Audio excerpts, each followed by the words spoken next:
5 tahun kemudian lah, singkatnya saya akhirnya hijrah profesi bekerja di industri keuangan dan investasi. Dari panggung hiburan ke pekerja kantoran.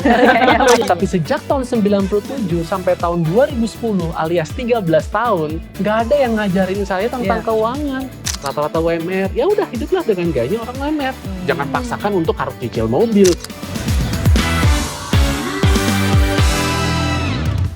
Halo teman-teman Bang Sinarmas, senang sekali berjumpa dengan kamu semuanya. Tentunya dalam podcast FLB Talks, Financial Lebih Baik, Selangkah Demi Selangkah. Bersama aku Firda Brilianti, hari ini kita akan ngobrolin tentang perjalanan finansial yang tentunya keren banget, mulai dari langkah kecil tapi sampai bisa mempersiapkan masa depan yang lebih baik dengan strategi besar. Nah, hari ini kita kedatangan 2 orang narasumber yang luar biasa. Salah satunya udah nggak asing lagi nih buat teman-teman Bang Sinarmas.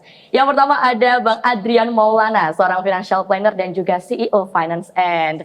Halo, apa kabar Bang Adrian? Baik, Fir. Kabar baik. Terima kasih nih udah diundang ke sini. Terima kasih sudah datang. Ini boleh nggak kalau misalnya gayanya ala Abang Jakarta gitu? Kalau gitu ya? menyapa teman-teman gitu. Oh iya. Kayak gimana tuh? Assalamualaikum. Waduh, waalaikumsalam. Kok ngadonanya begini gitu ya? Pokoknya gini, inget-inget waktu masa-masa tahun 97. Nah, beliau jadi abang, saya belum lahir. Baik, terima kasih Bang Adrian. Ini yang sudah malang melintang dari dunia hiburan dan ternyata sekarang switch karirnya ke finansial. Waduh, nanti kita akan ngobrolin ya teman-teman ya. Dan yang kedua, kita juga punya narasumber yang expert di bidangnya. Ada Ibu Orlena Tirtasari, selaku Deposit Investment dan Product Development dari Grup Head Bank Sinarmas. Ini tadi kalau saya baca profilingnya, Ibu, ini ternyata Ibu sudah 18 tahun ya di sini ya, di perbankan ya. Wow. Oke, terima kasih banyak Ibu sudah bergabung bersama kita. Nanti kita akan ngobrol-ngobrol lebih lanjut begitu ya, bersama juga dengan Bang Adrian. Baik, nah teman-teman, kita akan langsung aja ngobrolin tentang finansial. Tapi ini kita harus ngobrolinnya mulai dari yang kecil dulu. Kita mau mulai dulu dari Bang Adrian yang kenapa sih Bang?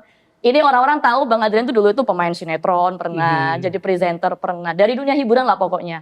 Kok tiba-tiba sekarang pindah, kemudian dikenal sebagai seorang certified financial planner. Sertifikasinya ada loh teman-teman. Kenapa tuh? Iya, jadi memang masa lalu saya ini kan unik ya. Seorang sarjana teknik mesin, tapi kemudian hampir 19 tahun kerjanya di dunia pertelevisian. Tapi saya sadar profesi saya yang dulu itu rentan untuk bisa mendapatkan penghasilan secara rutin. Karena kan kita hanya mendapatkan dari honor. Dan tergantung dari rating acara kita. Kalau ratingnya bagus, kita bisa akan terus berjalan. Tapi berapa kali saya menjalankan program yang dimana ratingnya drop. Dan besok benar-benar nggak tayang. Padahal pada saat itu saya sedang punya cicilan. Ya, bukan cuma saya, teman-teman public figure, kemudian kru-kru, sutradara. Nah, lalu bagaimana ya? Mungkin untuk beberapa bulan kita masih bisa survive. Tapi selebihnya nih bagaimana? Jadi akhirnya di situ saya sadar bahwa ternyata pekerjaan saya yang notabene-nya banyak yang berpikir jadi artis itu enak, uangnya banyak, penghasilannya juga instan. Ternyata nggak juga. Kenapa? Karena resiko artinya selalu menyertai.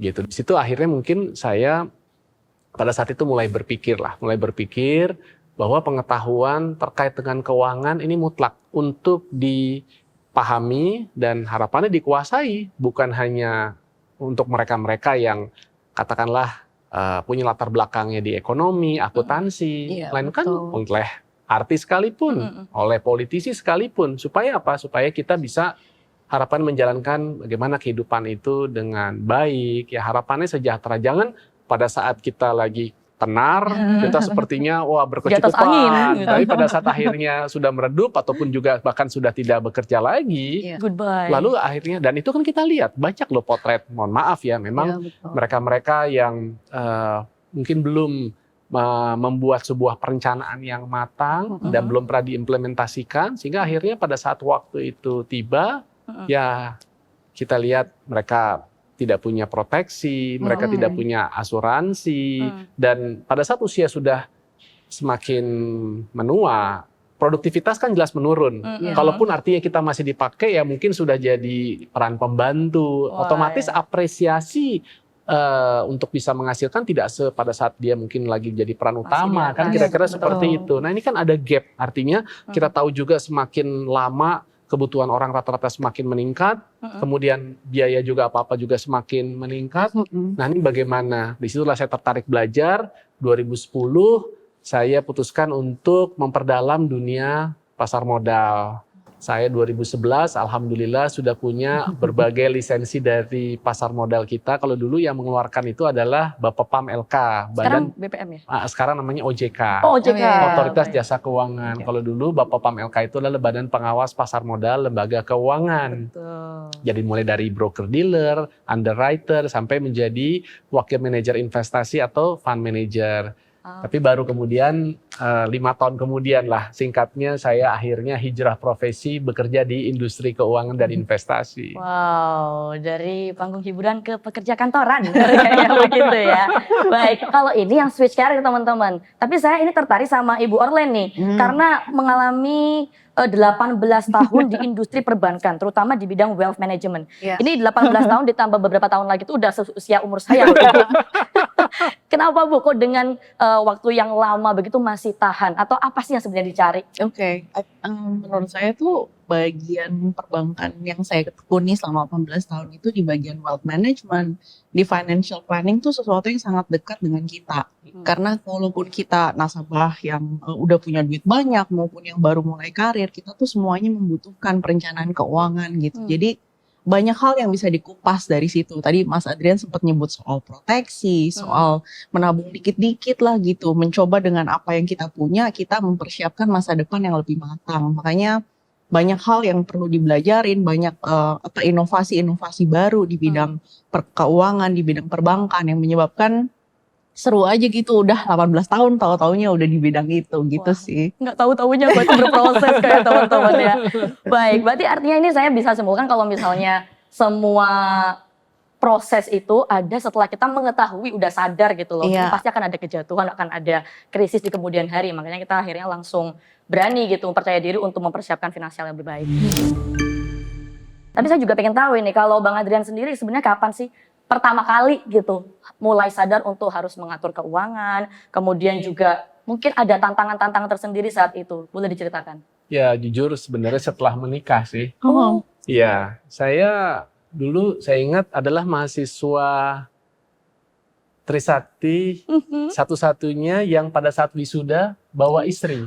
Wow, teknik mesin lagi, paling ganteng. Karena saya waktu itu menikah belum genap 24 tahun. Ya, saya waktu itu alhamdulillah, ya.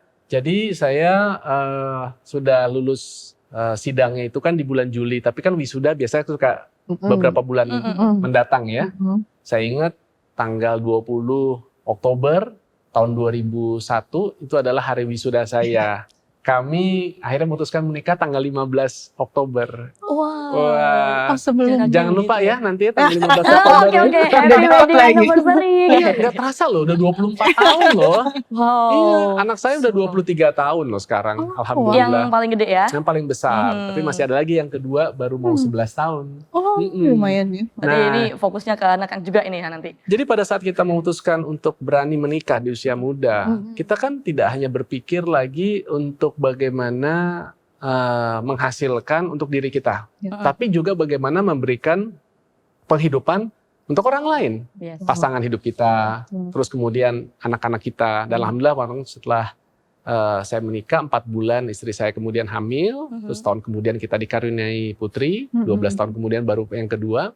Nah di situ saya jadi terpikir untuk bagaimana bekerja bukan lagi sekedar untuk menghasilkan, tapi bagaimana kita mengelola dari apa yang mampu kita hasilkan. Nah sayangnya sejak saya lulus sekolah sampai saya kuliah, kita kan diajarkan ya, terutama di matematika ya, tambah kurang kali bagi. Betul. Tapi kita nggak diajarkan gimana caranya cari uang. Kita nggak diajarkan gimana caranya mengelola uang. Betul. Boro-boro diajarkan bagaimana caranya meningkatkan nilai uang atau nilai aset yang saat ini mungkin sudah ada di tabungan kita. Nah, disitulah saya tertarik karena saya ingat banget 3 tahun kemudian, tahun 2004, itu pernah beli mobil Avanza. Oke. Sampai sekarang tahun 2025 masih ada kan mobil itu. Yes, betul. Saya ingat dulu harganya 114.500.000. Benar. Dulu. Oke. Oke. Tahun Ya tahun 2004. 2004. 21 tahun kemudian nggak ada yang harganya di bawah 300-an juta. Betul. Betul. Itu inflasi. Iya, Yes. inflasi. Ya rumah, tanah. Dulu saya ingat tahun 2002 saya beli tanah harganya 1,3. Sekarang tetangga saya kemarin jual 15 juta. Lalu saya terpikir, ini nanti bagaimana Iya. kalau anak saya ya yang sekarang baru umur 10-11 tahun mampu untuk bisa punya hunian. Betul. Ya. Dan sekarang saya juga bukan sekedar hidup membiayai istri dan anak-anak loh. Saya ini kan juga termasuk, dan mungkin kita semua sandwich generation. Iya. Generasi yang juga menopang kehidupan orang tua kita, mertua kita. Saya bersyukur dikarenai kedua orang tua dan mertua yang masih sehat walafiat. Tapi mereka ini sudah nggak kerja sejak mereka usia 56 loh. Sekarang mereka 74, Iya. mertua saya 82 tahun, ya iya. kan?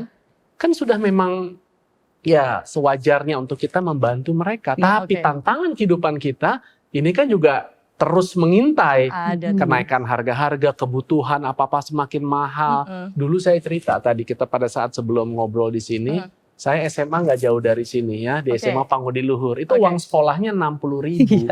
Zaman Tapi- dulu. Zaman dulu tahun 93. Lah anak saya sekarang di SMA swasta dekat rumah saya 2,6 2,7 Iya. setiap bulan loh. Betul. Nah, ini Ya. menarik nih sebenarnya Bang Adrian. Karena sekarang ternyata juga ada fenomena panic planning Hmm. untuk orang tua. Iya. Karena kayaknya mau dapat pendidikan yang lebih baik untuk anaknya begitu ya. Sampai Iya. kayaknya mau ikutkan les atau mungkin menyekolahkan anaknya di sekolah internasional itu dengan harga ya setara emang DP rumah lah kayak gitu. Itu menurut Bang Adrian kayak gimana kalau yang fenomena tadi panic planningnya orang-orang tua zaman sekarang? Ya lebih baik terlambat daripada tidak sama sekali sih.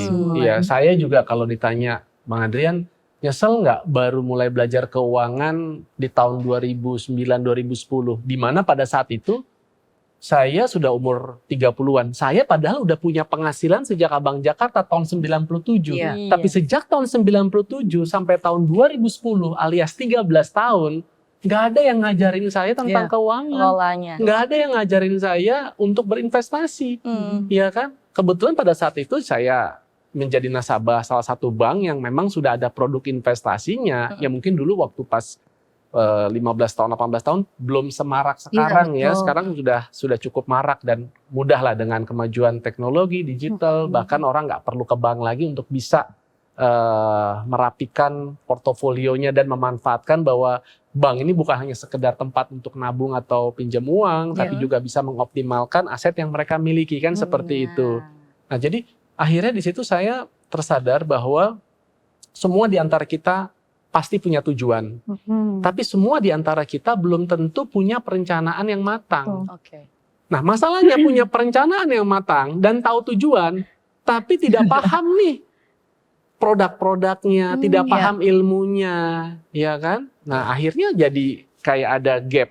Jadi kalau saya karena ya bergerak di industri keuangan, saya juga perlu untuk memantau literasi keuangan di Indonesia dan ternyata waktu tahun 2024 literasi kita tuh masih kurang dari 50% dari total jumlah penduduk kita. Jadi artinya adalah apa?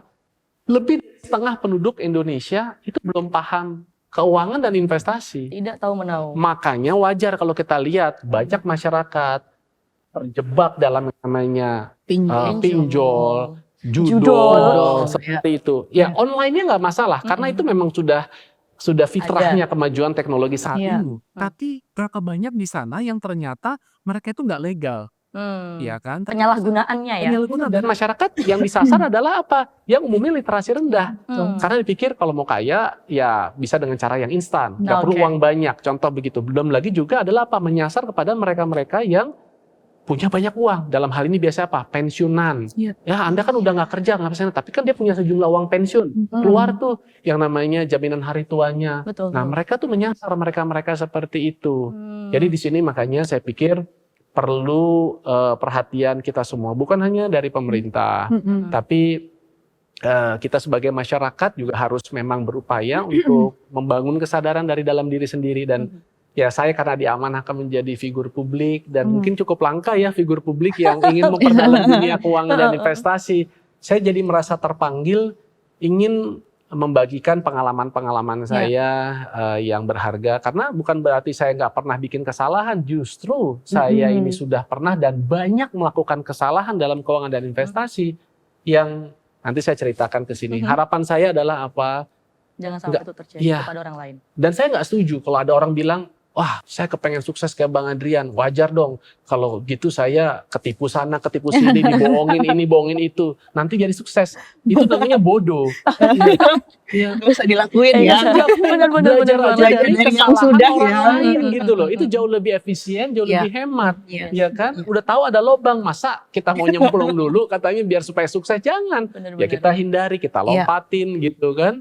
Contoh seperti itu. Berarti itu kesalahannya ya, kalau misalnya orang-orang yang tidak paham kayak gitu ya. Kalau Bu Erlin melihatnya kayak gimana tuh? I think ini justru alasannya kenapa Bang Sinarmas mau kita maju untuk ngadain kayak podcast atau edukasi. Itu sesuatu langkah yang baru kita mulai sebenarnya untuk lebih banyak memperdalam edukasi kepada nasabah kita gitu, untuk ngasih mereka solusi yang bisa membantu, kayak misalnya perencanaan keuangan tadi, perencanaan dana pendidikan anak. Sebenarnya ada loh solusi yang kita bisa tawarin yang udah disesuaikan gitu. Jadi misalnya kita tahu nih anak kan pasti masuk sekolahnya di umur tertentu ya. Jadi ada solusi-solusi tertentu di mana memang dari nature dari solusinya itu udah meng-cater dari kebutuhan itu. Jadi nanti pada saat saat anaknya masuk SD dia ada keluar gitu. Saat SMP juga ada gitu. Jadi dari segi solusi kita pingin juga gitu. Kayaknya sejalan dengan Bang Adrian gitu impiannya. Kalau kita pengen juga Bang Sinarmas pengen hadir untuk memberikan dampak ya buat orang-orang sekitar kita gitu. Untuk ngasih edukasi, untuk menambah literasi di masyarakatnya kita sih.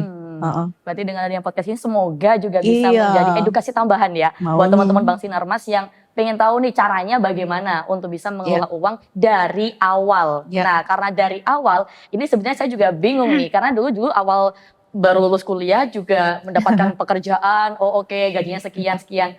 Ini mau diapain dulu ya? Ini ada utang, ada investasi, atau kemudian kita harus nabung dulu. Ini mana yang harus dimulai lebih dulu? Kalau menurut Bang Adrian, ini mana Bang? Kalau yang harus prioritas gitu. Oke, jadi bagus tuh kata-kata prioritas. Masalahnya yang ditanya, ini sudah pada paham belum? Membedakan antara yang namanya kebutuhan dan keinginan. Jangan-jangan dari hal yang basic aja kita belum bisa bedakan, wajar makanya sampai sekarang banyak orang boro-boro mau investasi, tabungan aja mereka nggak bisa ngumpulin. Bener juga hidupnya cuman seperti, mohon maaf, kita sebut astronot gadungan. Gimana tuh maksudnya? Kalau astronot itu cita-citanya adalah sampai ke bulan kan, bulan beneran. Kalau astronot gadungan, cita-citanya cuman dari bulan ke bulan. Dari bulan September asal sampai bisa Oktober aja, asal sampai bisa November aja. Jangan. Mudah-mudahan kita harus berubah, harus jadi astronot beneran ya kan, bikin satu rencana masa depan yang lebih terukur, yang lebih terencana dengan baik, tentunya tadi dengan produk-produk yang sesuai dengan tujuan dan profil resiko kita. Setuju. Oke. Berarti kalau misalnya harus mulai dari mana, idealnya dari Idealnya mana? Tadi kembali lagi kita harus lakukan dulu yang namanya profiling. Jadi tidak artinya gini, semua orang itu sama. Karena ada orang yang saat ini kita ketemu ternyata sedang bermasalah dengan hutang. Nggak mungkin saya nyaranin dia untuk berinvestasi. Pasti akan kita beresin dulu ya hutangnya. Hutangnya ternyata nggak cuma satu, Bang Adrian. Hutangnya ada beberapa. Ada utang sama bank, ada utang sama multifinance, ternyata ada utang sama pinjol.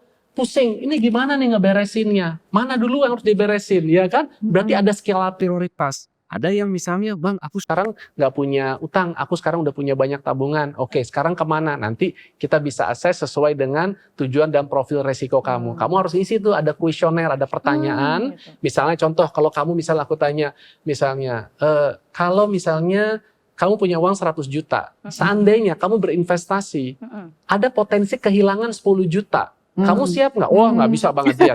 Ya, nggak, no way. 10 juta tuh gede banget. 10 juta tuh, kalau sampai saya ada investasi yang turun, jangankan 10%, 5% aja. Saya nggak mau. Saya nggak bisa makan tidur nyenyak. Saya akan ribut sama orang tua saya atau bagaimana nih, gitu kan? Misalnya. Oke, kalau begitu saat ini mungkin berarti belum cocok untuk masuk dulu ke instrumen yang berisiko seperti contohnya saham atau reksadana saham. Tapi bukan berarti kamu artinya sepanjang usia kamu tidak akan bisa menyentuh ke sana. Tidak, karena nanti profiling ini bisa di-review lagi dari tahun ke tahun seiring dengan meningkatnya pemahaman kamu terkait dengan investasi. Gitu. Oke. Memang harus profiling dulu ya teman-teman ya. Jangan sampai salah ini kebutuhannya mana dulu yang paling mendesak. Prioritas ya, gitu. Oke, kalau sampai kebanyakan utang jangan tiba-tiba mikir investasi, horor nanti teman-teman. Baik, tapi kalau begitu saya juga pengen tahu, apakah Bang Adrian dengan sudah menata lebih dari 10 tahun kayak begini ya, itu udah mencapai finansial tujuan finansial yang diinginkan gitu. Kalau ngomong financial freedom kayak takut banget saya, beneran. Apa sudah mencapai tujuan finansial yang diimpikan sama Bang Adrian? Iya, baik. Sebelumnya mungkin saya mohon maaf, bukan bermaksud saya ria atau menyembahkan diri.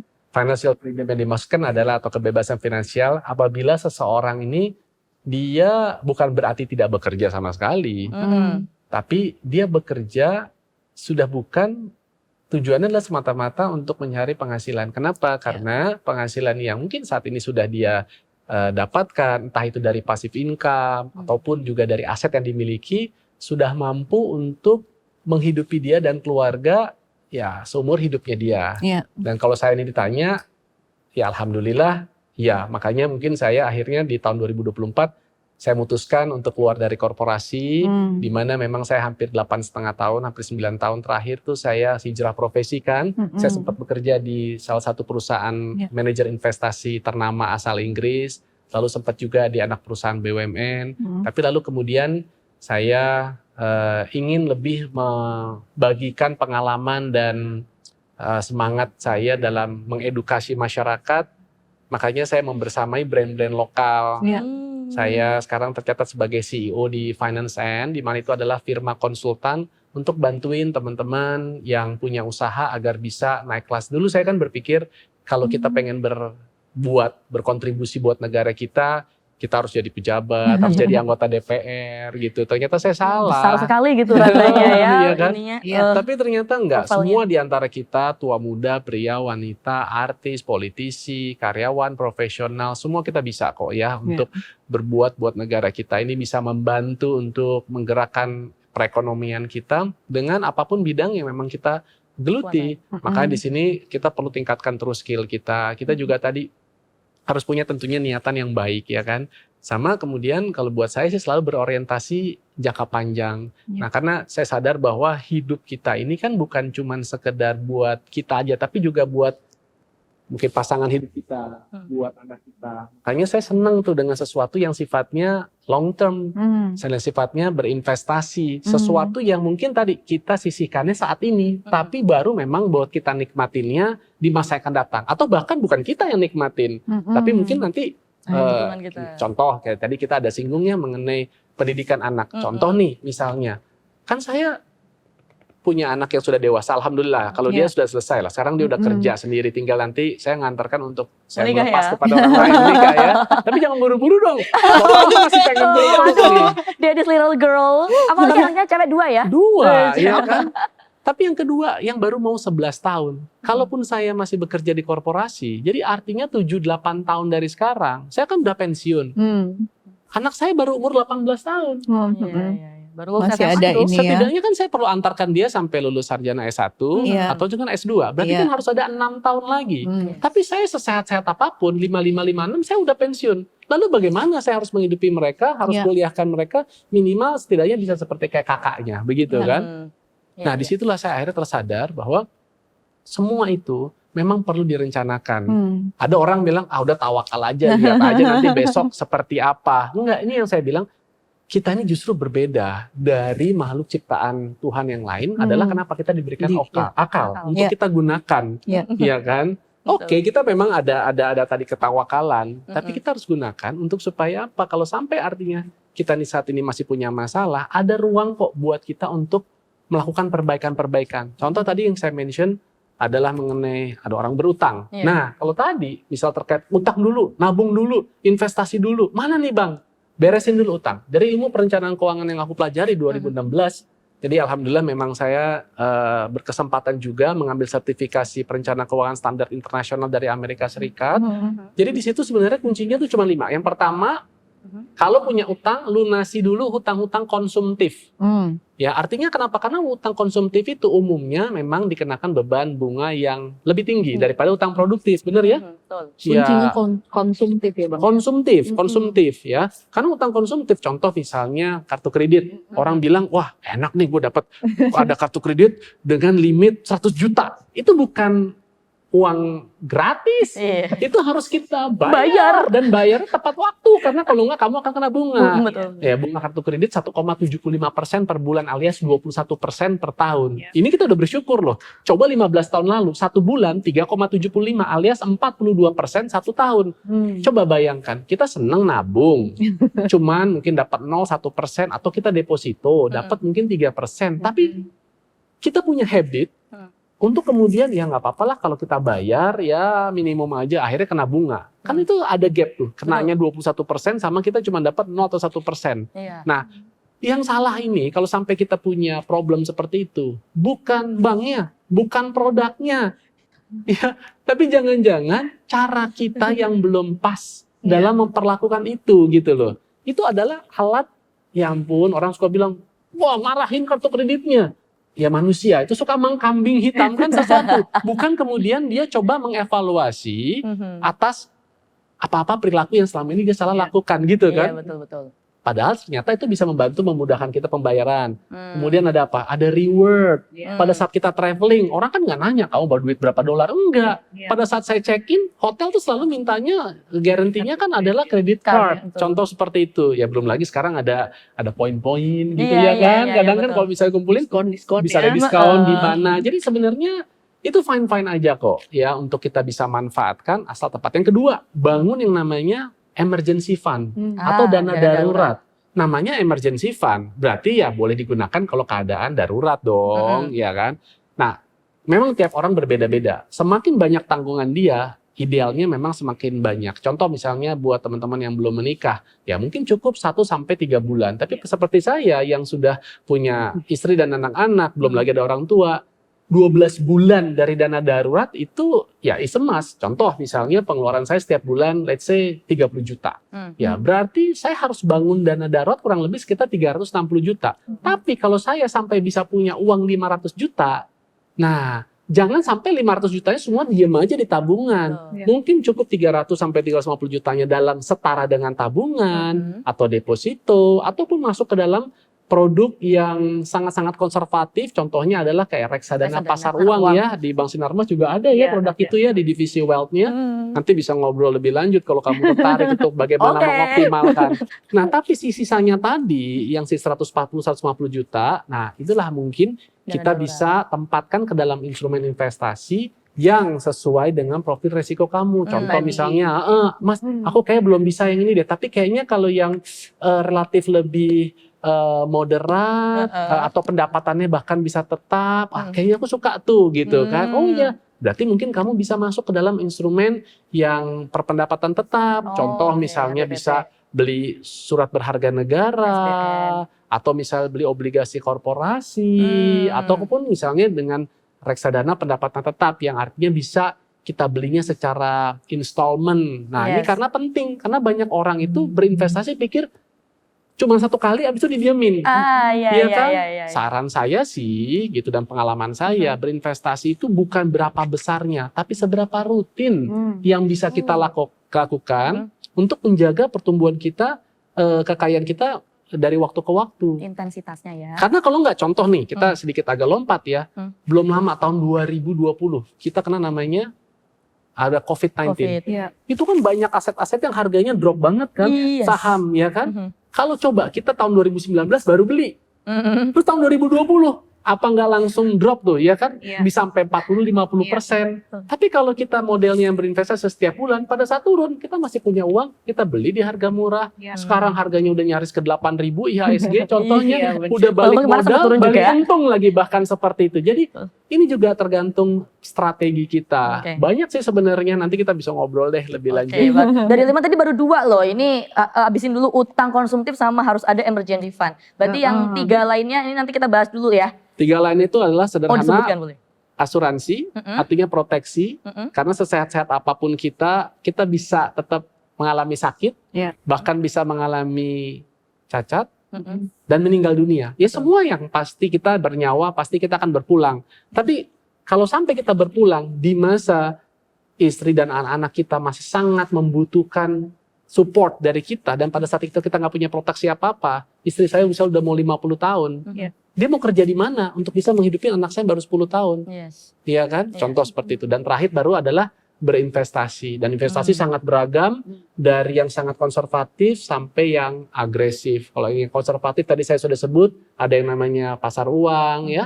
Kemudian yang mulai moderat itu adalah bisa beli surat berharga negara, beli sukuk, beli obligasi. Kemudian juga kalau yang sudah masuk ke kategori yang lebih berisiko atau yang disebut agresif, itu bisa masuk ke produk namanya reksadana saham ataupun juga membeli saham secara langsung. Dan menariknya, saya juga sempat explore ya. Ternyata, tadi kan saya bilang di awal, bahwa sudah banyak bank itu yang bisa membantu nasabahnya untuk bisa mengoptimalkan asetnya. Bank Sinarmas ini salah satunya. Wow, ini boleh dikomentarin nih sama Bu Erlin. Kayak gimana sih Bu emang caranya untuk mengoptimalkan itu? Yang pasti yang tadi Mas Adrian, Bang Adrian ngomong udah bener lah ya. Yang pasti kita akan tahu profiling nasabahnya dulu. Nasabah tuh maunya kemana, di life stage yang mana yang mereka ada sekarang. Makanya itu kita punya relationship manager gitu. Jadi PIC dari Bank Sinarmas sendiri yang akan handle nasabah-nasabah kita. Gitu. Jadi dia yang akan nanti bantu nasabah untuk mengenali kebutuhannya. Kadang-kadang mereka bahkan nggak tahu tuh mereka butuhnya apa, cuman kerja doang kan biasanya kan. Jadi RM kita nanti relationship manager kita akan bantu untuk kenalin sebenarnya kebutuhannya seperti apa, keinginannya seperti apa, goalnya seperti apa. Baru setelah kita kenalin itu, kita pasangin deh, kita cari nih solusi-solusi yang tersedia tuh ada apa aja. Karena sebenarnya untuk mempersiapkan pensiun atau mempersiapkan dana pendidikan atau mungkin warisan kepada anak-anak itu sebenarnya nggak butuh banyak gitu loh. Misalnya ya aku kemarin tuh ada ngasih contoh gitu, misalnya laki-laki ya umur 40 tahun mau nyuapin misalnya warisan 1 miliar aja deh buat anak-anak gitu ya. Nanti warisan itu tuh cuman 50.000 sehari yang perlu, yang dibutuhkan gitu. Tapi yang tadi intensitasnya harus dijaga, jadi tetap harus dilakukan gitu. Jadi, Udah secangkir kopi saat ini. Iya sehari. 1 miliar loh pada saat sebagai warisan gitu. Cuman butuh 50.000-an aja, 42.000 sekian gitu. Jadi ya itulah yang kita coba kerjakan, itu yang kita coba untuk bantu nasabah kita untuk manage mereka punya portofolio, untuk ngertiin kebutuhannya dan menyediakan solusi yang benar-benar pas mereka maunya apa gitu. Wow, seneng deh rasanya kayak pacaran ya, dimengerti gitu. Kayaknya dimengerti sama Bang Sinarmas gitu ya, karena ada profilingnya juga ada RM-nya ya yang bisa berfungsi untuk membantu gitu nasabah. Oke, maunya apa nanti akan dibantu, bagaimana yang tepat solusi bijaknya. Kalau udah cash flow aman, ini harus kemana, kayak begitu berarti ya Bu Erlin ya. Wow, keren sekali. Berarti ini teman-teman harus bisa mulai menata diri gitu, memberanikan hati kita gitu ya, untuk lihat-lihat dulu nih dompetnya isinya gitu ya, udah sampai mana, kita amannya tuh mau di mana, targetingnya juga harus benar gitu ya untuk Bang Adi sama juga Ibu Orlen. Oke, karena kita ini sudah menyasar mengenai masalah finansial yang jauh lebih dalam, ini kayaknya saya udah mulai pengen tahu tentang aset nih kayaknya. Karena kalau punya aset itu kan suatu hal gitu, pencapaian gitu ya. Menjaganya itu hal yang lumayan susah gitu. Punya aset itu oke, itu achievement. Tapi kalau menjaganya jauh lebih susah lagi. Nah, kalau untuk intensitas tadi itu supaya tetap rutin, tetap terjaga, bagaimana cara menjaganya supaya tetap disiplin? Karena ya tadi tuh misalnya kalau FOMO gitu ya, gue pengen beli ini kayak gitu. Itu supaya tidak terlalu FOMO itu kayak gimana sih? Kayak mungkin Bang Adrian. Ya, jadi kalau yang saya tadi sudah sempat singgung, saya sih terbiasa untuk memanfaatkan teknologi. Ya, saya walaupun saya bukan Gen Z, saya juga bukan generasi milenial karena saya generasi kolonial. Justru saya harus banyak belajar nih sama teman-teman Gen Z karena apa-apa kalau kayak saya dulu kan ke bank mau cuma nyetor aja kan harus datang ke sana ini segala macam. Kalau sekarang buka rekening aja semua udah secara digital ya, udah dengan genggaman. Dan semua dalam genggaman. Di Sinarmas juga saya lihat ada satu aplikasi yang sangat menarik ya, si Mobi Plus ya kalau nggak salah.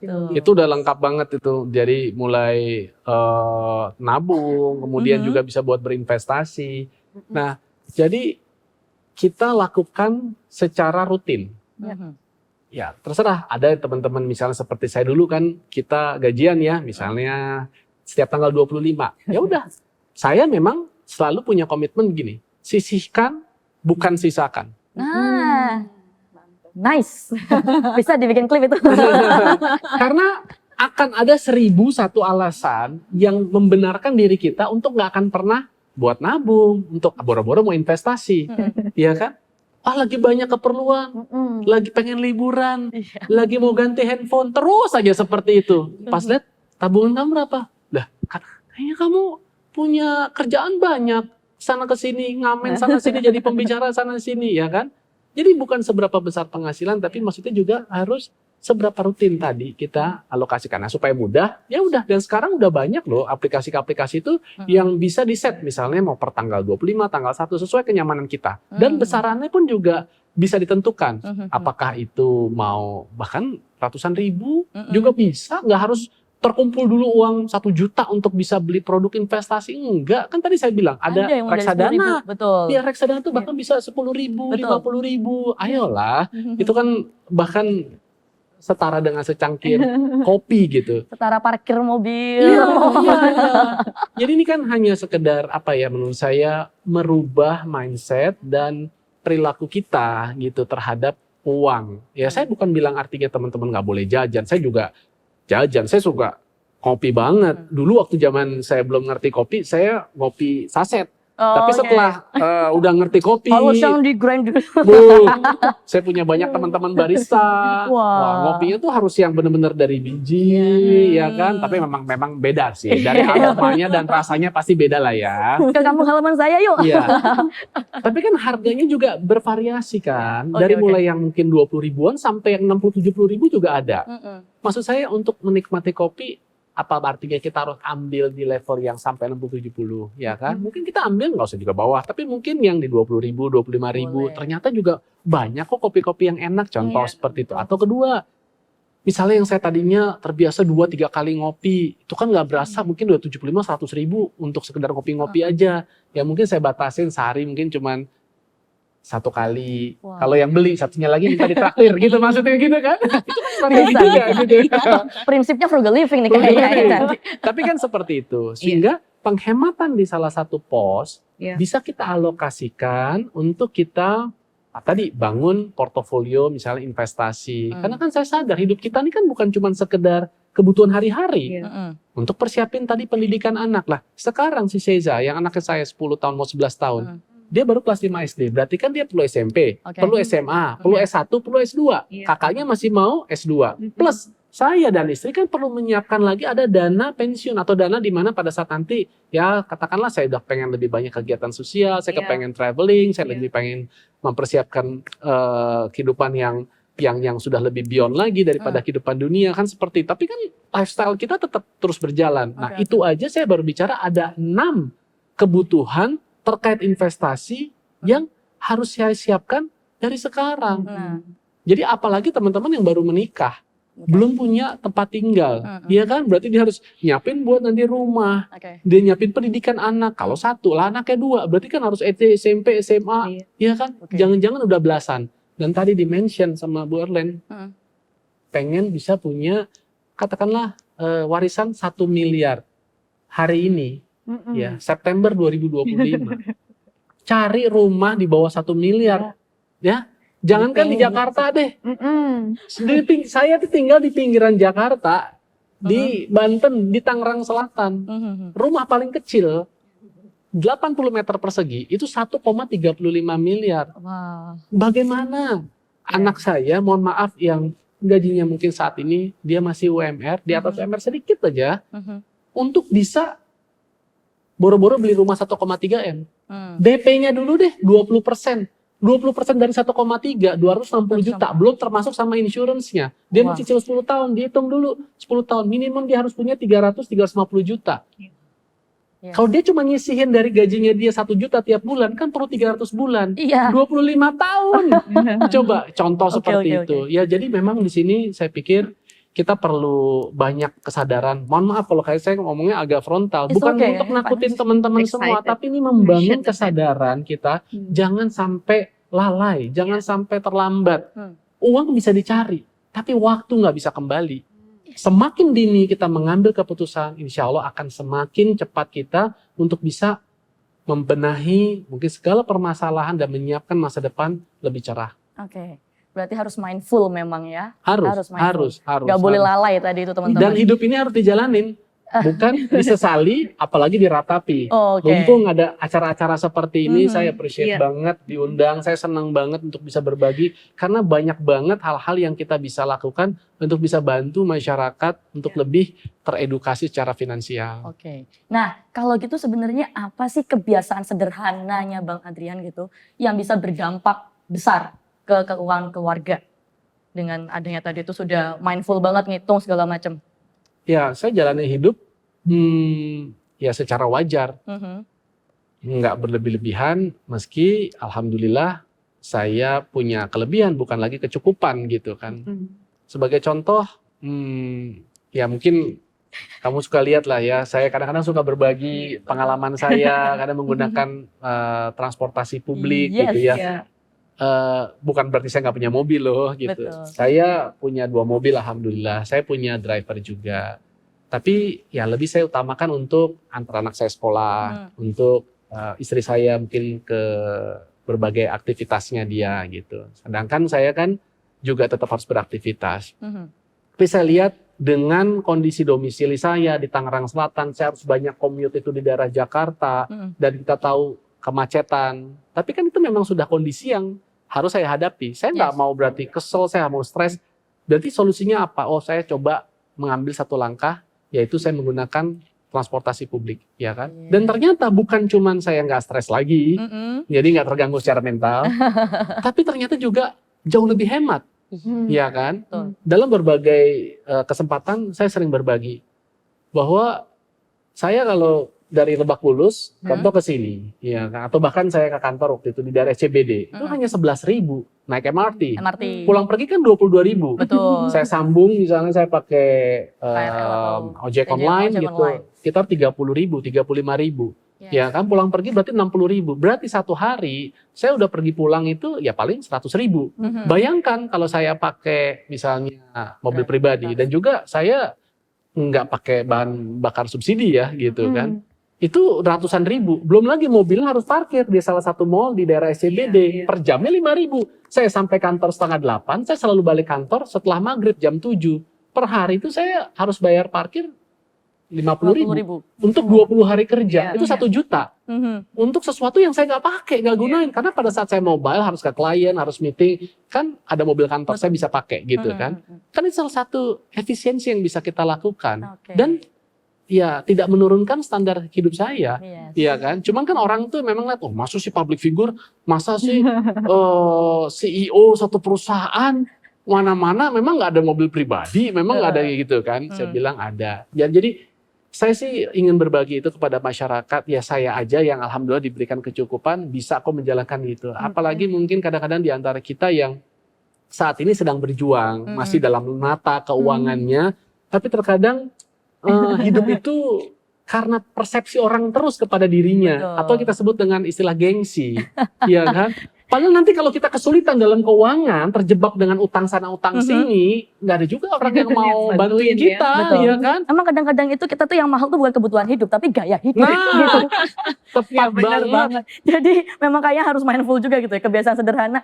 Public figure aja mau loh itu menggunakan transportasi publik gitu, ya viral lagi, ya kan? Dan intinya adalah gini, jangan lebih besar pasak daripada tiang. Jangan lebih besar pengeluaran kita daripada pemasukan. Pada saat ini katakanlah gaji kita masih ya rata-rata UMR, ya udah hiduplah dengan gayanya orang UMR.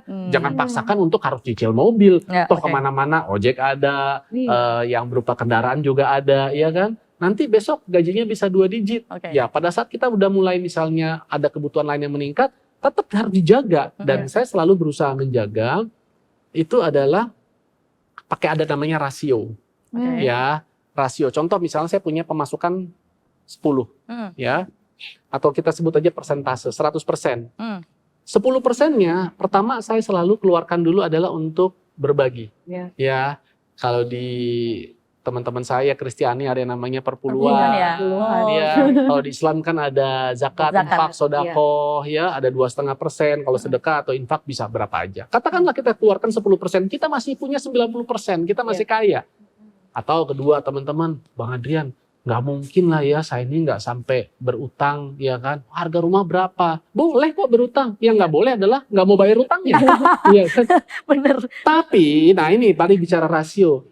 Total utang terhadap tadi kita punya pemasukan, harapan saya, dan itu memang dari apa yang saya udah pernah pelajari, saya sampaikan dalam forum ini, jangan lebih dari 30 atau 35%. Jadi tadi, misalnya kamu besok punya penghasilan 10 juta, jangan sampai punya utang tuh 5 juta. Utang gabungan loh, utang misalnya rumah 3 juta, kemudian motor 1,5 juta, ada utang kartu kredit lagi misalnya 2 juta, wah total udah 7 juta, itu udah jelas nggak sehat. Masuknya 10, 7 juta masa hanya buat bayar utang lewat begitu aja. Makanya akhirnya banyaklah orang itu yang hidupnya gali lubang tutup lubang. Dia pinjam kartu kredit, pinjam lagi pinjol, untuk nutupin aja terus tanggung seperti ini. Padahal terus saja menggulung, ya jangan demikian. Nah kemudian, kan tadi misalnya utang 30% atau 35, tambah tadi 10, kan baru 45%. Saran dari saya adalah tetap minimum 10%, 15% yang kita sisihkan untuk kita tabung atau kita investasikan. Nah sisanya barulah untuk kebutuhan hari-hari. Loh orang pada banyak, Bang Adrian kok kebutuhan hari-hari malah terakhir? Karena kebutuhan hari-hari itu sifatnya yang variabel.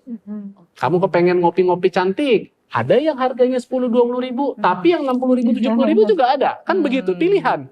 Kalau lagi baru gajian, mungkin pengennya pakai taksi biru. Tapi pada saat udah di tanggal-tanggal terakhir, ya udah pakainya KRL dulu, misalnya gitu, ya kan? Jadi itu kan tergantung kita. Makan, mau kelas food court yang 70 ribu, 100 ribu ada. Mau kelas hotel berbintang yang ratusan ribu ada. Tapi yang di depan kantin-kantin saya juga biasa kadang makan kantin karyawan 20 ribu, 25 ribu. Hemat lah. Udah Enak enak kok. banyak ya kan, bersih kok gitu kan. Kalau saya yang penting adalah bagaimana saya menjalankan kehidupan itu menurut kacamata saya, bukan menurut kacamata orang lain. Apa yang orang lain miliki itu nggak ngambil hak saya kok, nggak ngambil rezeki saya kok. Kita hidup dalam samudera rezeki yang begitu luasnya yang nggak akan ketukar satu sama lain. Jadi kalau sampai misalnya ada yang gelisah, ribut sama pasangannya gara-gara temennya baru beli mobil, tetangganya baru beli kompor gitu, ya berarti ada yang salah terhadap diri kita. Jangan-jangan, jadi mungkin kita punya penyakit, ada yang namanya hedonic treadmill. Hedonic treadmill ini adalah sebuah istilah yang dipopulerkan oleh seorang psikolog asal Inggris namanya Michael Essing. Jadi itu adalah orang yang sebenarnya nggak pernah puas dengan apapun pencapaiannya dia. Pada saat dia belum bekerja bisa punya pekerjaan, aduh udah senang alhamdulillah. Dia udah kerja 2 tahun terus kemudian pengen naik gaji, ya kan? Kemudian gajinya beneran nih naik. Tapi ternyata dia nggak pernah happy juga. Kenapa? Selalu merasa kurang. Ya tadi saya bilang, dulu waktu belum kerja nggak berani nyicil motor. Udah punya gaji, berani nyicil motor. Terus kemudian gaji naik, nggak pengen punya motor aja, pengen punya mobil. Nggak pernah cukup nih. Terus aja seperti itu. Dia nggak kemana-mana. Seperti layaknya treadmill. Treadmill, kamu mau lari sekencang apapun, tetap aja di nggak situ. akan sampai kamu di situ aja. Dan Oke. mudah-mudahan kita jangan punya penyakit seperti itu. Jadi tetap harus berjuang, berikhtiar, tapi juga jangan lupa tetap bersyukur. Oh wow, ini nih kerennya ini. Harus ada bersyukurnya di akhir gitu lah. Bersyukur yang bikin kita bahagia, bukan bahagia dulu baru bersyukur gitu ya. Tepat. Kan ya. Tapi saya juga pengen tahu ini kalau untuk Bang Sinarmas ya Bu Erlin ya. Ini berarti kalau misalnya pakai SIM Mobi Plus, ini berarti kita juga bisa dong dibantu mulai dari basicnya sebelum kita naik level ke prioritas. Tadi kan untuk yang hal sederhana itu juga ada bantuan-bantuan dari produk digital juga. Bang Sinarmas juga kayak gitu. Apakah saya bener ini? Bener dong. Di SIM Mobi Plus kalau yang aku ingat tuh ada 2 ya jadinya sebenarnya. Yang satu nabung. kan tadi Bang Adrian sempat ini kita harus sisihkan. Jadi pertama-tama dulu. Jadi tanggal gajian kita set aja tanggal 26 misalnya, udah langsung sisihkan berapa untuk masuk ke tabungan. Atau ada program lagi yang langsung masuk ke reksadana. Boleh pilih reksadananya mau yang apa gitu. Jadi emang sekarang udah dimudahkan banget ya. Cara Lewat digital kita udah bisa setting. Jadi kita juga lebih disiplin lah mengatur diri kita. Karena kalau duit di rekeningnya udah yang boleh digunakan kan kita juga ngerasa lebih aman ya, lebih ya udah deh bisa dipakai gitu karena semua kewajiban kita yang lain udah terpenuhi gitu. Oke. Berarti dari si Mobi Plus itu udah sangat dibantu secara digital. Iya. Kemudian naik levelnya ke yang prioritas ya. Ada si Mobi Plus prioritas jadi untuk mungkin yang udah lumayan lah ya dalam meniti karir dan segala macam. Ada juga si Mobi Plus prioritas di mana ada fitur-fitur lah yang ceritanya unlock gitu ya. Jadi ada tambahan produk investasinya jauh lebih beragam karena kan memang kalau misalnya kita sudah life cycle-nya itu udah lebih meningkat kan kebutuhannya juga mungkin udah lebih beragam, udah lebih maunya variasinya macam-macam gitu. Jadi di si Mobi Plus prioritas ada banyak tambahan-tambahan fitur gitu. Wow, oke. Ini buat teman-teman yang mungkin kepo atau mungkin itu ingin tahu, boleh ya ini dicari untuk aplikasinya sudah ada kan ya Bu ya di App Store maupun di Play Store. Download aja si Mobi Oke, Plus. bisa dipelajari teman-teman. Ayo Gen Z atau Zillennial seperti saya harus bisa belajar sendiri dari sekarang. Nah, oke. Kalau tadi kita sudah berbicara mengenai prioritas, ini saya jadi terulang lagi ke recall. Kalau Bang Adrian dulu itu popularitas, sekarang ada prioritas. Asik. Jadi dari punya popularitas sekarang menata prioritas gitu ya Bang Adrian ya. Nah, karena setiap hidup manusia itu punya prioritasnya masing-masing, apalagi di usia dewasa ini punya ya itu tadi ada kebutuhan pendidikan anak, ada masih 11 tahun ya. Itu tadi kemudian ada rumah, pensiunan dan segala macam. Ini goals finansial terbesar Bang Adrian saat ini, boleh tahu apa sih? Ya alhamdulillah sih sebenarnya kalau bicara per hari ini semuanya sih sudah disiapkan karena sejak lama ya. Saya tinggal menjalankan saja. Pensiun, pendidikan anak sudah? Ya semuanya sudah. Tinggal ya mungkin kalau izinkan, mungkin saya membantu untuk mengantarkan anak saya menikah sampai ya bisa punya hunian. Walaupun itu tidak serta-merta harus menjadi kewajiban setiap orang tua loh. Ya, jadi jangan sampai nanti teman-teman takut nih, waduh saya nggak menikah deh, kenapa? Karena nanti menikah belum tentu buat saya, belum orang tua. Ntar anak, saya harus mikirin sampai dia punya rumahnya juga. Aduh berat banget nih, saya aja rumah belum lunas kan begitu. Enggak. Ya kita berusaha aja yang terbaik. Tapi pun kalau enggak, ya saya yakin kok setiap manusia ini sudah punya tadi kan rezekinya masing-masing. Ya, rezeki anak kita juga nanti ada dengan dia bekerja, dengan dia mungkin nanti bisa berkarir, dengan dia nanti bertemu dengan pasangan hidupnya. Kalaupun artinya pada saat itu atau berani menikah di usia muda seperti saya ya, waktu itu belum genap 30 tahun, terus berpikir bahwa menikah harus punya rumah, saya rasa tidak demikian ya. Yang kita butuhkan itu adalah tempat tinggal kok. Ya, tempat untuk kita bisa berlindung. Mungkin pada saat awal-awal ya kita tadi masih ada prioritas, perbaikin dulu tadi masalah utang, nanti utang benar baru mungkin kita cari hunian yang terjangkau, nggak usah dipaksakan. Kalau belum bisa di tengah kota Jakarta yang harganya miliaran, ya udah mungkin agak di pinggir, cari yang lokasinya strategis, yang dekat dengan transportasi umum yang bisa dijangkau, sehingga kita bisa tetap commute, beraktivitas, dan tadi disesuaikan dengan kemampuan kita. Nah pada saat nanti kita sudah menikah, kan harapannya kita kan kerja sama bareng, kolaborasi lah, ya kan. Jangan kayak orang dulu lah, misalnya uangku ya uangku, uangmu uangku. Biasa kalau kata istri begitu, ya kan. Perempuan biasa begitu. Firda yang belum menikah harus diingat-ingat ini nggak boleh gitu ya nanti. Dulu istri saya begitu, ya kan. Uang kamu, uangku ya. Tapi uangku aja, katanya gitu. Kok begitu ya? Enak di dia, enak di kita. Waduh. Tapi udah fitrah, tapi enggak lah. Betul. Saat ini kita, ayo eranya kita kerjasama bareng, kita kolaborasi. Karena memang tantangan kehidupan itu kan sangat tough ya dari waktu ke waktu ya. Teman saya bahkan di luar negeri, Fir, itu mereka bukan hanya suami istri bekerja loh, tapi mereka masih cari tambahan penghasilan. Ada yang jadi agent asuransi, Berdua. ada yang jadi personal trainer, ya, ada yang ngajar bahasa Inggris. Pokoknya apapun yang mereka bisa lakukan untuk bisa punya tambahan penghasilan selama tidak melanggar ketentuan di tempat kerja dia misalnya. Contoh seperti itu. Atau mungkin teman-teman ada yang tetap bekerja kantoran tapi misalnya juga punya hobi dan hobinya kan biasanya selalu ya mengeluarkan uang ya.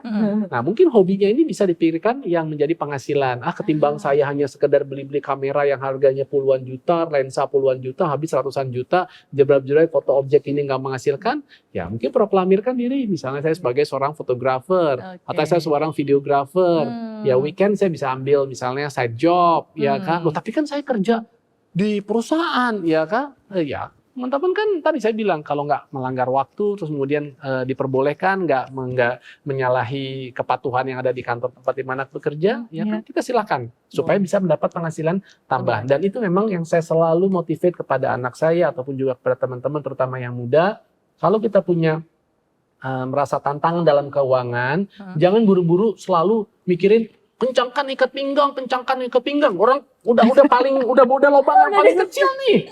Udah sampai mencatat, udah sampai nomor 30 nih, udah pakai celananya gitu kan. Mau sampai kayak gimana lagi? Oke, jangan patah semangat ya. Be kreatif, inovatif ya. Tingkatkan penghasilan. Tingkatan penghasilan bukan berarti penyalahgunakan kewenangan, korupsi di kantor, bukan begitu. Adalah ya batasan-batasan yang memang kita harus hormati. Cari yang halal, kayak tadi saya bilang ya kan, kita bisa bekerja profesional, kita berani mengambil misalnya tanggung jawab di kantor yang lebih sehingga dilirik oleh atasan atau bahkan mungkin dipromot, yang lain masih ketinggalan. Kan kalau kerja di profesional bisa seperti itu.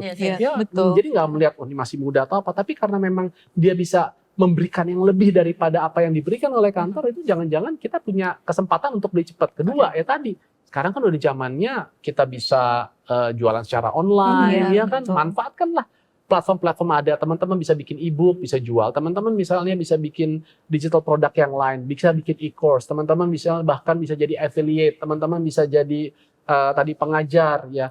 Memang kita kadang harus membuat diri kita tuh kadang terdesak atau emergency dalam kehidupan kita. Meski saat ini kayaknya kita ya baik-baik aja, tapi sadari bahwa sebenarnya kehidupan kita tuh selalu punya risiko. Ya, yang bekerja saat ini hati-hati dengan sekarang ada kemajuan teknologi, AI segala macam, udah berapa banyak pekerjaan yang bisa tergantikan, iya kan? Benar nggak? Terus kemudian lagi apa? Kita yang punya skill tapi sangat mengandalkan kepada diri kita ternyata bisa sakit pada saat kita nggak bisa tampil. Contoh kamu, ya kan? Kamu sebagai self-employed, MC, moderator, host. Ya kalau terjadi apa-apa sama kamu hari ini nggak bisa perform, kan kamu nggak dibayar, kan gitu kan? Bener nggak? Pekerja lepas, freelance, halo? Investor juga ada gitu kan, kalau dia salah melihat project apa yang dia memang ingin investasikan, atau tadi dia ingin membelikan sebuah produk, tapi ternyata misalnya rekam jejaknya yang nggak baik. Nah inilah kadang saya pikir kita perlu untuk terus bekerja sama dengan perbankan. Ya salah satunya adalah seperti kayak Bank Sinarmas. Kenapa? Karena mereka ini kan adalah industri yang sudah dewasa, sudah berpuluhan tahun, ya. Kalau nggak salah, selamat ulang tahun ya. 35. Itu artinya mereka itu pasti akan melakukan kurasi, ya, akan melakukan orang bilang pengecekan bibit, bebet, bubut sekalian gitu ya. Pada saat misalnya mereka bekerja sama dengan pihak-pihak tertentu, apakah itu manajer investasi, apakah itu asuransi, pasti yang artinya profesional, yang amanah, yang jangan sampai merusak reputasi yang sudah lebih 30 tahun yang dibuild oleh perusahaan sebesar ini, kan begitu. Nah kita sebagai nasabah jadinya kan terbantu gitu loh, iya kan? Untuk nggak perlu ibaratnya start from scratch lagi nih untuk melihat. Apalagi tadi ada kayak layanan-layanan prioritas, kemudian bisa ada RM-nya untuk teman kita bisa ngobrol. Tetap nanti decision-nya di diri kita, ya kan? Tapi kan seneng kan kalau pas kalian bisa ngobrol seperti ini, ya kan? Tapi ya kalau sama saya di luar acara ini ada argonya. Koki itu banget ya. Padangnya keluar ya. Artinya ada nih. Bercanda.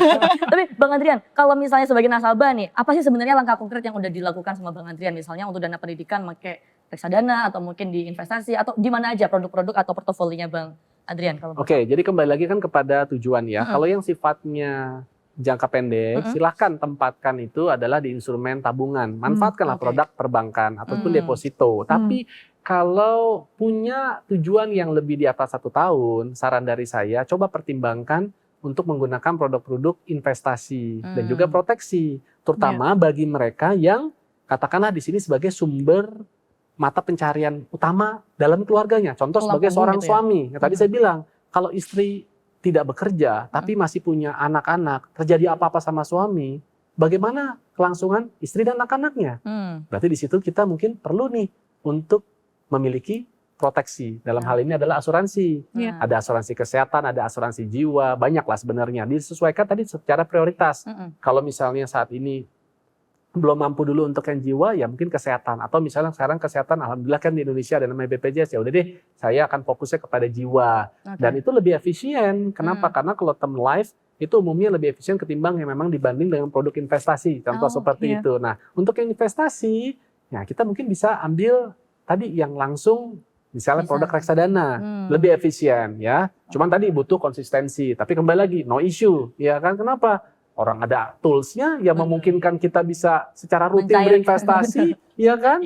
Nah itu kan menarik. Jadi manfaatkan bank ini sebagai one stop financial services. Dan saya sih alhamdulillah ya sudah menyiapkan itu dari sebelumnya. Jadi ya tentunya ada tabungan. Kemudian saya ada reksadana, ya.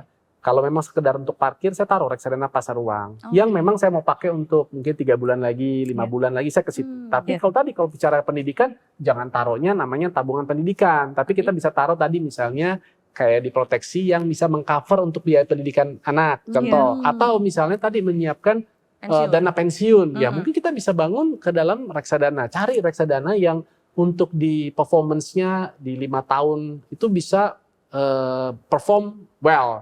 Apa nih misalnya? Oh ternyata katakanlah mungkin bukan saham di 5 tahun belakangan ini mungkin agak challenging. Tapi misalnya reksadana pendapatan tetap itu bisa memberikan imbal hasil sekitar 7%-an selama 1 tahun. Wah menarik. Jadi yang kita lihat kan adalah growth-nya itu.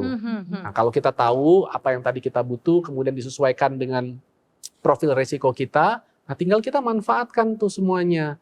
Gitu. Sama tadi terakhir kalau pensiun ya, kalau namanya udah sifatnya pensiun, ya sekarang apalagi mungkin teman-teman Gen Z baru umur 30-an, pensiunnya kan baru 25 tahun lagi, ya kan? Ayo manfaatkan bank ini sebagai sarana untuk mengoptimalkan kelebihan uang kita ini, gitu, untuk nanti bisa pensiunnya lebih cerah gitu. Jangan sampai nanti pada saat justru pensiun kita tertatih-tatih, karena apa? Masih punya banyak utang. Anak nanti bang. Nanti anak, ya kan? Jangan sampai. Kalau saya bercita-cita, mohon semoga teman-teman juga terinspirasi. Kita jangan sampai menjadi generasi yang punya mindset, kalau saya nanti pensiun, anak-anak saya yang harus hidupin saya. Anak-anak saya yang harus nyetor saya setiap bulan. Lah untuk mereka aja itu berat setiap bulannya. Ya kan? Kamu belum nikah kan? Belum. Kamu pasti pengen menikah kan? Pengen menikah, pengen punya anak kan? Nanti ada orang tua kamu juga. Ya kan? Kamu pasti pengen rawat dia juga kan? Tapi orang tua yang baik itu adalah orang tua yang tidak ingin menyebabkan ketergantungan dirinya untuk anak-anaknya. Justru kita harus tetap merasa mandiri seumur hidup kita. Gitu. Ya, ini yang diwariskan kepada anaknya juga ya. Mudah-mudahan. Bisa mandiri juga, bisa punya kebiasaan baik tentang mengelola uang. Nah, tapi sekarang saya juga pengen tahu ke Bu Erlin tadi karena sudah dibahas mengenai pensiun dan juga dan pendidikan begitu. Apakah juga ada education assistance gitu di Bank Sinarmas ataupun mungkin dari pensiunnya? Itu boleh dijelaskan? Ada, sebagai bagian dari fasilitas kami terhadap nasabah prioritas, kita juga menyediakan expert. Jadi kita bantu nasabah-nasabah yang mungkin anaknya, kan kita biasa pusing ya kalau misalnya anak mau keluar negeri, kita mikirin tuh, aduh liatin sekolahnya satu-satu dan segala macam gitu. Kalau dari kami, dari Bank Sinarmas, kami menyediakan servis di mana datang aja, kontak aja relationship manager kita, nanti kita konekin ke lembaga yang bisa bantu nge-review. Maunya ke negara mana, maunya budgetnya berapa dan segala macam nanti disiapkan. Jadi nggak usah pusing-pusing lah, biar lebih tenang ngejalanin yang lainnya. Yang urusan kayak expert gitu, serahin aja ke kita, biar kita bantu. Dan itu sudah free of charge tuh ya? Iya, inklusif di nasabah prioritas lah, fasilitas nasabah. Tertarik banget. Bisa ini. Buat anaknya yang tinggal satu ini ya. Yang sudah itu menarik banget karena kalau bicara pendidikan orang tuh suka berpikir berapa sih biaya saat ini lah, ini kan 2025 lah, anaknya 10 tahun nanti kan kuliahnya baru umur 18 kan 8 tahun dari sekarang. Kan itu ada inflasi, ada kenaikan, dan yang namanya inflasi atau kenaikan itu di bidang pendidikan dan kesehatan itu umumnya jauh di atas daripada inflasi ekonomi saat Betul. ini yang hanya di kisaran 2,83%. Betul. Inflasi pendidikan itu bisa double digit loh. Yes. Bisa 10 bahkan bisa 13%. Benar-benar. Iya kan? Ya, tadi saya bilang, saya SMA 60.000. Sekarang anak saya itu udah lebih dari 2 juta. Iya. Ya, contoh seperti itu. Iya kan? Kalau dulu selalu dibilang enak ya, dulu zamannya kakak-kakak itu masih di 600 ribuan UKT atau biaya kuliah gitu. Kenapa yang Firda saya anak bungsu gitu? 6 juta loh. Iya. Itu zaman itu ya 2016 itu waktunya Bang Adrian mungkin sudah mau pensiun sebagai presenter gitu ya. Iya. Di saat itu aja Betul. udah lumayan gede, apalagi mungkin sekarang tambah besar lagi begitu Iya. ya. Iya, jadi kenaikan rata-rata gaji atau standarisasi misal UMR itu tidak sebanding dengan slope kenaikan biaya-biaya pendidikan. hidup, Ya, biaya setuju. pendidikan, biaya kesehatan, ya kan? Tapi itu kenyataan. Lalu bagaimana nih untuk nutupi gap ini?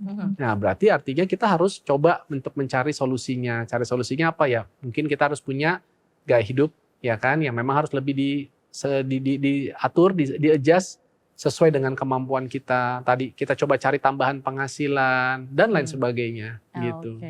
Tapi jangan berarti nggak takut untuk menikah ya. Jangan ya. Takut, tapi sekarang harusnya nggak boleh takut ya. Jangan. Kalau takut nanti nggak ada yang mendekat nanti. Ya udah. Resepnya adalah apa? Cari suami ganteng kaya. Oke. Bang Adrian boleh ada cariin gitu nanti ya. Nanti dikurasi. Ya kayaknya udah tutup loh. Udah nggak buka lagi. Dicariin Bang Adrian maksudnya. Nanti dikurasi sama Bang Adrian. Kemampuan finansialnya bagus apa enggak. Baik, nah teman-teman ini sebelum kita mengakhiri karena kita enak banget ngobrolnya ini ya tentang finansial. Ternyata nggak semenakutkan itu loh ngobrolin tentang keuangan kalau memang misalnya kita itu udah punya kesadaran diri dari awal, oh bisa kok dari yang basic. Nah sekarang saya pengen tahu dulu untuk menutup hari ini apa sih mungkin pesan dan harapannya Bang Adrian dulu deh, boleh? Iya, jadi kalau buat saya finansial lebih baik itu bukan kaya secara mendadak ya, tapi soal bagaimana hidup kita ini bisa terjaga, bisa konsisten, dan bisa menjalani masa depan yang cerah. Itu sih cita-cita kita semua. Semoga teman-teman juga bisa mencapainya. Amin. Finansial lebih baik memang harus dimulai dari sekarang ya. Harus Langkah dari sekarang. demi selangkah demi hidup yang lebih baik. Dan mulailah dari langkah yang kecil. Iya. Nggak perlu nunggu siapa-siapa, tapi lakukan sedini mungkin. Ingat tadi saya katakan, uang bisa dicari, tapi waktu nggak bisa kembali. Wow, keren sekali. Oke, terima kasih Bang Adrian. Nah, sekarang saya ingin tahu kalau dari produk ekspor kita, teman-teman ya. Ini dari Bu Orlin ini, kalau misalnya ada satu langkah kecil yang bisa dilakukan minggu ini, Bu, apa yang paling penting? Mungkin kalau aku 2 boleh nggak 2? Boleh deh. Apa sih yang nggak buat Bu Orlin? Yang satu mungkin duduk dan ini aja, kenali kebutuhannya apa, kenali diri, kenali keadaannya gimana dan segala macam. Jadi kita tahu kita mau arahnya kemana. Yang kedua itu download si Mobi Plus, ya, Oke. selangkah demi selangkah menuju finansial lebih baik. Ya mulai aja dulu nabung, mau 100.000, mau 50.000, berapapun kemampuan kita pasang di situ. Udah jangan dilihat-lihat, tapi kita persiapin masa depan dengan langkah yang kecil aja. Mungkin gitu aja. Wow, oke. Berarti ini semuanya sepakat kalau kita memang harus mulai dari sekarang dengan langkah yang dari kecil untuk yang bisa ke yang besar-besar nanti, begitu ya. Baik, terima kasih banyak Bang Adrian dan juga Bu Orlin sudah ngobrol. Enak banget obrolannya, nggak kerasa loh ya, ternyata kita sudah sejam loh ternyata ngobrolin ini. Dan buat teman-teman mungkin ini yang masih ingin bertanya-tanya juga bisa ya menghubungi Bang Sinarmas juga untuk mengupdate gitu ya aplikasi dari Mobiplus dan juga lainnya. Yang tentunya ini bisa membantu teman-teman untuk mempersiapkan finansial yang jauh lebih baik di masa yang akan datang. Terima kasih banyak teman-teman sudah mengikuti FLB Talks hari ini, selangkah demi selangkah menuju finansial yang lebih baik untuk teman-teman semua. Sampai jumpa.